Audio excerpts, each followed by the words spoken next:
Hi hello friends, எல்லோரும் எப்படி இருக்கீங்க? வாங்க நம்ம வந்து கார்பாரிக்கு கார்டனுக்கு போகலாம்.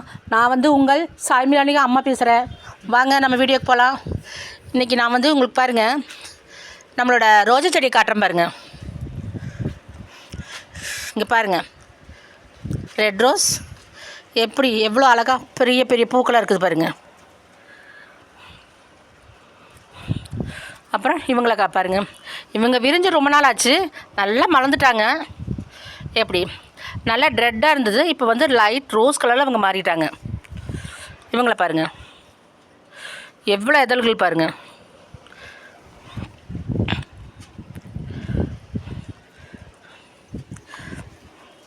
எப்படி பெரிய பெரிய பூவாக எடுக்குது பார்த்தீங்களா? இந்த காம்பில் பார்த்திங்கன்னா உங்களுக்கு பூ இருந்துச்சு. இது வெட்டின பிறகு இதோட இலைகள் வந்து உதுத்து விட்டோம். உதுத்து விட்டதுக்கப்புறம் எப்படி வந்து ஒவ்வொரு கிளையை எப்படி விடுது பாருங்கள். நம்ம வந்து இலைகளை விட்டோம்னா அந்த இருக்கிற சத்தெல்லாம் வந்து அந்த இலைகள் உறிஞ்சிதுன்னு எல்லோரும் சொல்கிறாங்க. அதனால் வந்து அந்த இலைகளை உதுத்து விட்டவும் அப்படி எப்படி காம்பு எடுக்குது பாருங்கள். பார்த்தீங்களா?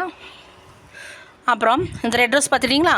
இங்கே வந்து பாருங்கள், இது வந்து ஆரஞ்சு கலர். இங்கே பாருங்கள், இவங்க இப்போ தான் விரிகிறாங்க. அப்படியே அவங்க கிளையிலே பார்த்திங்கன்னா பாருங்கள், மொட்டை எடுத்துகிட்டு இருக்கு பாருங்கள். இவங்க அடுத்தது விரியருக்கு ரெடியாக இருக்காங்க. இவங்க வந்து லாஸ்ட்டாக விரிவாங்க. இங்கே பாருங்கள், செடி வந்து காற்றுக்கு ஆடுதுன்னு சொல்லி நேற்று தான் ஒரு பைப் எடுத்து கட்டி வச்சேன் பாருங்கள். அதுக்கு அடுத்தது இந்த செடியிலே பாருங்கள், அந்த தண்டிலேயே புது கிளை வந்து ஒன்று உருவாகிருக்கிறாங்க.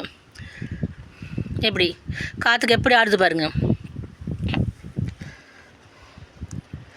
இது வாங்கி ஒரு 4 மாதம்தான் இருக்கும் ஃப்ரெண்ட்ஸ். ஆனால் இது வந்து நல்லா பூ எடுக்குது. இது பார்த்திங்கன்னா பலரும் வந்து பார்த்துட்டு, அது என்ன உங்கள் வீட்டில் மட்டும் இப்படி பூ எடுக்குது, நாங்களாம் வாங்கி வச்சா பூவை எடுக்கிறது இல்லையே அப்படி சொல்லி எங்கிட்டே சொல்கிறாங்க. ஆனால் இவங்க என்ன தவறு பண்ணுறாங்கன்னா, வாங்கி வச்சு மட்டும் பத்தாதுங்க, அவங்க வாங்கின தொட்டிலே அப்படி விட்டுறாங்க.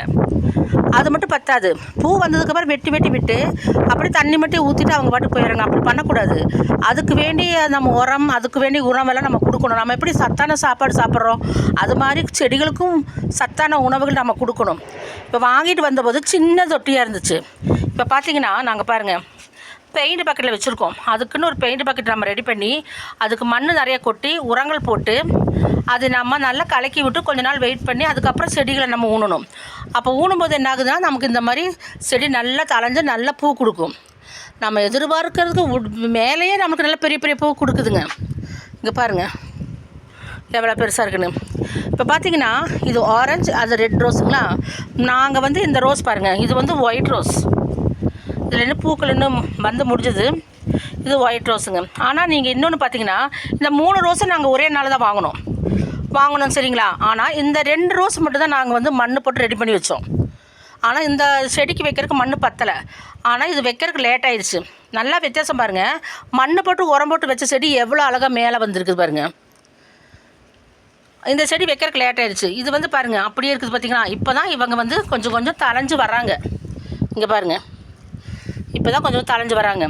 இந்த தான் வித்தியாசம் சொல்கிறேன். நம்ம வாங்கி வச்சு அதே தொட்டியில் வச்சு நம்ம கட் பண்ணி விடுறதும் நம்ம வந்து பராமரிக்கிறதுக்கு எவ்வளோ வித்தியாசம் இருக்குது பாருங்கள். இப்படி தான் இந்த ரோஜா செடி வச்சுக்கணும். நிறைய பேர் நாங்கள் வாங்கினங்க போயிடுதுங்க, நாங்கள் வாங்குங்க வச்சோங்க 2 பூ எடுத்து போகுதுங்க அப்படிங்கிறங்க. அப்படி இல்லை, நம்ம தான் நல்லா பராமரிக்கணும். ஓகேங்களா? எப்படி இருக்குங்க ஃப்ரெண்ட்ஸ்? நல்லா இருக்குங்களா? சூப்பராக இருக்குதுங்களா? இப்படி நீங்களும் நிறைய செடிகள் வாங்கி பராமரித்து இப்படி நிறைய பூக்களை இடுங்க. ஹாப்பியாக இருங்க. பாய்.